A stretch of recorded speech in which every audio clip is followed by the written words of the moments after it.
नमस्कार, capital TV देख रहे हैं आप। मैं हूं आपके साथ पूजा। बीजेपी के सांसद संबित पात्रा ने आज बीजेपी मुख्यालय में प्रेस कॉन्फ्रेंस कर जो आरोप कांग्रेस पार्टी और राहुल गांधी पर लगाए हैं वो वाकई में चौंकाने वाला है। बीजेपी का कहना है कि 2014 से लगातार कांग्रेस, राहुल गांधी, उनकी social media team, advisory committee और लेफ्ट इकोसिस्टम मिलकर एक ऐसा संगठित अभियान चला रहे हैं जिसका एक ही लक्ष्य है, भारत और प्रधानमंत्री नरेंद्र मोदी को अंतर्राष्ट्रीय स्तर पर बदनाम करना। पात्रा ने कहा कि यह कोई सामान्य आलोचना नहीं बल्कि भारत विरोध का आउटसोर्स्ड ऑपरेशन है जिसमें देश के बाहर बैठे तत्व सक्रिय भूमिका निभा रहे हैं।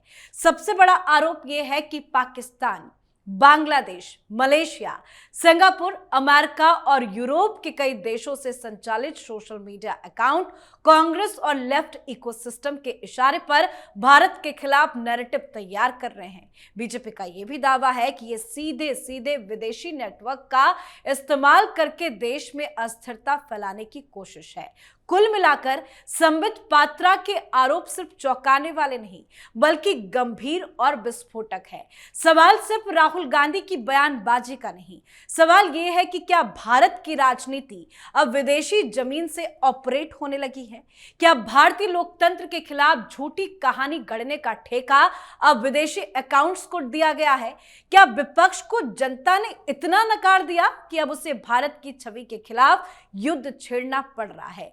तो आज इस पर बड़ा खुलासा करेंगे। मेरे साथ स्टूडियो में मौजूद हैं कैपिटल टीवी के editor in chief doctor Manish Kumar. Doctor साहब, बहुत बहुत स्वागत है आपका। धन्यवाद। ये बहुत बड़ा खुलासा है और खुलासा भी ऐसे वक्त में हुआ है कि 1 तारीख से पार्लियामेंट सेशन की शुरुआत हो रही है। क्या चाहते हैं राहुल गांधी? ये सब क्या कर रहे हैं? देखिए, आई एम डेड श्योर कि कैपिटल टीवी के जो परमानेंट दर्शक हैं जी उनको संबित पात्रा के खुलासे पे हंसी आ रही होगी, क्योंकि ये बातें हम लोग पिछले 7-8 सालों से लगातार कह रहे हैं।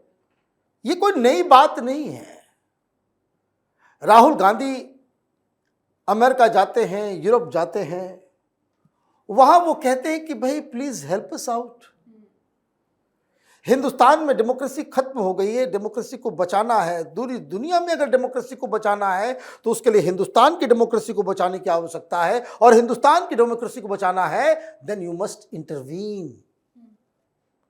George Soros, please intervene. Democrat MPs, please intervene. US intervene, Canada intervene, UK intervene. ये तो न्योता दे दे करके आ रहे हैं। कोई नई बात थोड़ी ही आज हुई है।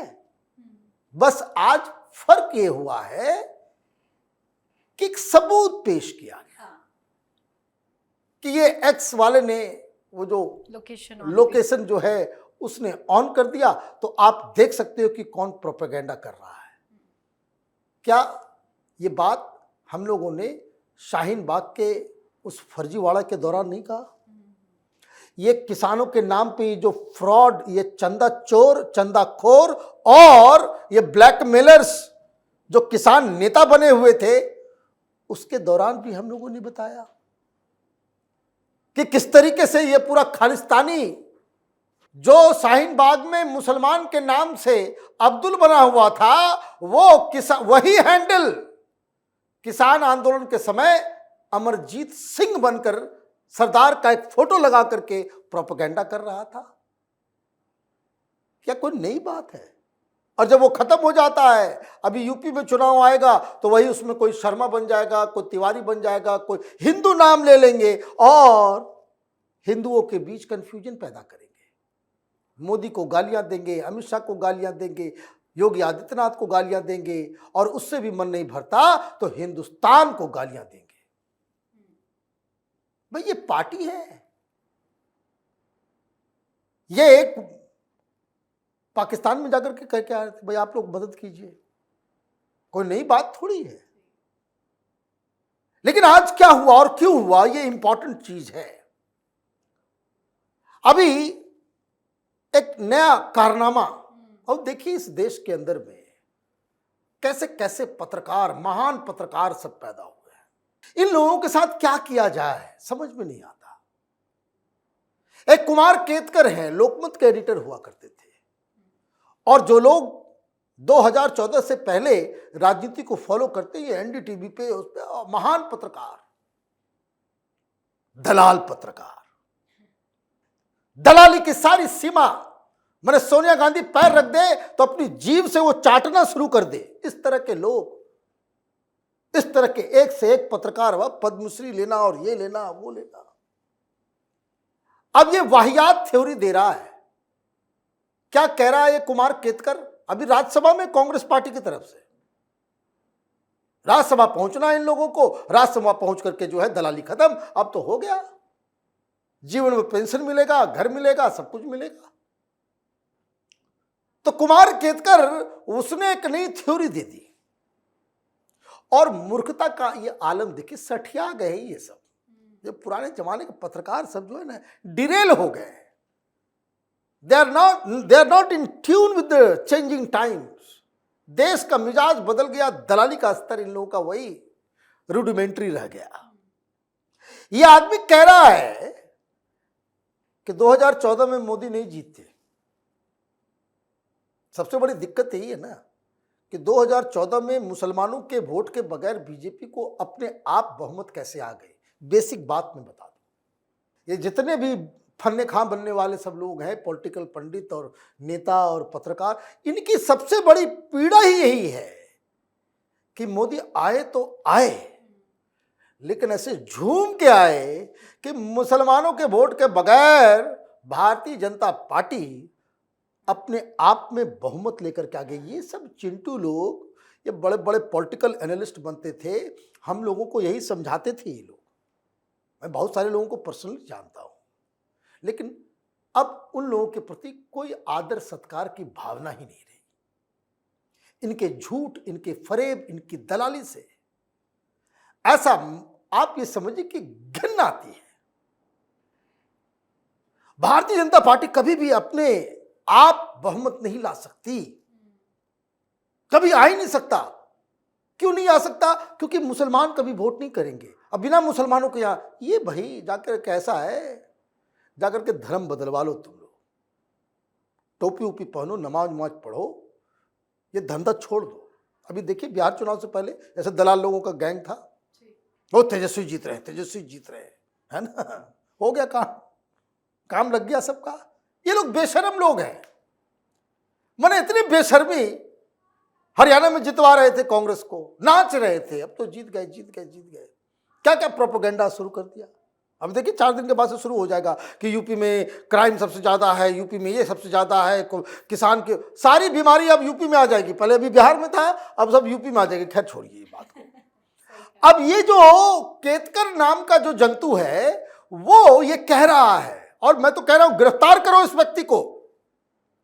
इस तरह के नॉनसेंस बात करने वाले को, ये संसद के अंदर है। फ्रीडम ऑफ एक्सप्रेशन का मतलब यह नहीं है कि आप देशद्रोह कर दे। यह आदमी क्या वाहियात बातें कर रहा है। ये कह रहा है कि देखिए मोदी तो नहीं जीतते 2014, वो जीत जाता है कांग्रेस ही, लेकिन सीआईए और मोसाद ने इलेक्शन को बदल दिया। कोई सबूत है तुम्हारे पास? बकवास करने के लिए दलाली कर रहे हो कि फिर से तुमको राज्यसभा भेज दिया जाए। क्या तमाशा है। और ये मूर्खता में, चमचागिरी और दलाली के चक्कर में ये भूल गया कि 2014 से पहले तो यही राहुल गांधी की सरकार थी। तुम भांग पी करके सोए हुए थे या कोई घटिया सूखा नशा करके बैठे हुए थे कि तुमको पता ही नहीं चला और सीआईए और मोसाद ने सारा काम कर दिया। तो आप देखिए कि किस तरीके से आप क्या कह रहे हो। आप ये नहीं कह रहे कि मोदी जीते, ये जीते, वो जीते। कहानी ये है कि हिंदुस्तान की डेमोक्रेसी, हिंदुस्तान की इलेक्टोरल डेमोक्रेसी जो है, हिंदुस्तान का जो चुनाव है वो स्वच्छ और निष्पक्ष नहीं है। वो मोदी के खिलाफ आप ये समझिए कि ये एक पूरी तरीके से प्लान किया हुआ हिंदुस्तान के इंस्टीट्यूशंस। भाई क्यों राहुल गांधी इलेक्शन कमीशन के पीछे पड़े हुए हैं? इलेक्शन कमीशन के पीछे क्यों पड़े हुए? क्योंकि यही हिंदुस्तान में इलेक्शन जो है वो ठीक नहीं होता। हिंदुस्तान में डेमोक्रेसी नहीं है। हिंदुस्तान में जो है इलेक्टोरल ऑटोक्रेसी आ गया है, नए नए वर्ड क्वाइन किए जा रहे हैं। इलेक्टोरल ऑटोक्रेसी आ गया है, चुनाव जीत जाते हैं और मन की अपनी करते हैं। भाई मन, चुनाव जीतने के बाद मन की नहीं करेगा तो तुम्हारे मन की करेगा है? मोदी चुनाव जीतेंगे और उसके बाद ये बरखा दत्त, ये केतकर और इस तरह के जंतुओं से जो है सवाल, उससे सजेशन लेकर के सरकार चलाएंगे। ये किस तरह की परिभाषा डेमोक्रेसी के लोग गढ़ रहे हैं। तो ये सारी चीजें हो रही है। तो ये क्या मैंने आपको बताया कि ये एक वेल प्लान्ड ऑपरेशन है और ये जॉर्ज सोरोस का ऑपरेशन है। ऐसे नहीं एंटी मोदी मीडिया हाउसेस को चाइना से पैसा आ जाता है। बताइए, छोटे छोटे वेबसाइट को 100 करोड़ रुपया आ जाता है? वो लोगों से तो ज्यादा रीच हो सारा कुछ हम लोगों तो कोई 5 रुपया देने को तैयार नहीं है। तुमको 100 करोड़ रुपए कहां से आ रहे हैं? क्योंकि तुमने अपनी जमीन बेच दी है, तुमने देश का सौदा कर लिया है, तुमने अपने आत्मा को गिरवी रख दिया है। इसीलिए ये देशद्रोहियों को चुन चुन करके, तो ये सारा का सारा राहुल गांधी कर क्या रहे हैं? राहुल गांधी विदेश जाते हैं, अमेरिका जाते हैं, हम लोगों ने स्टोरी कर रखी है।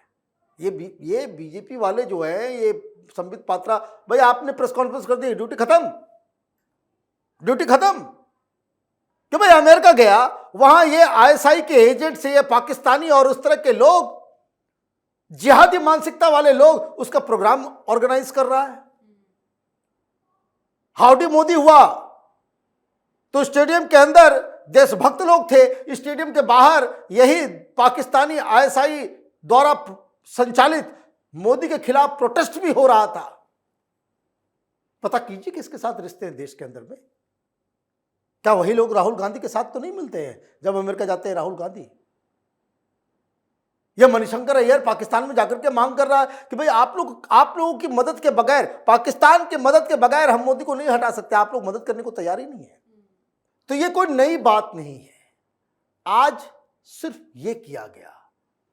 नई बात तब होगी, हिंदुस्तान की जनता का कलेजा तब ठंडा होगा जब आप भाषणबाजी करना बंद करें। संबित पात्रा जी, ये देशद्रोह है जो आपने बताया, वो आपने उसी ओर इशारा किया कि ये देशद्रोह का काम राहुल गांधी और उसका पूरा गैंग कर रहा है।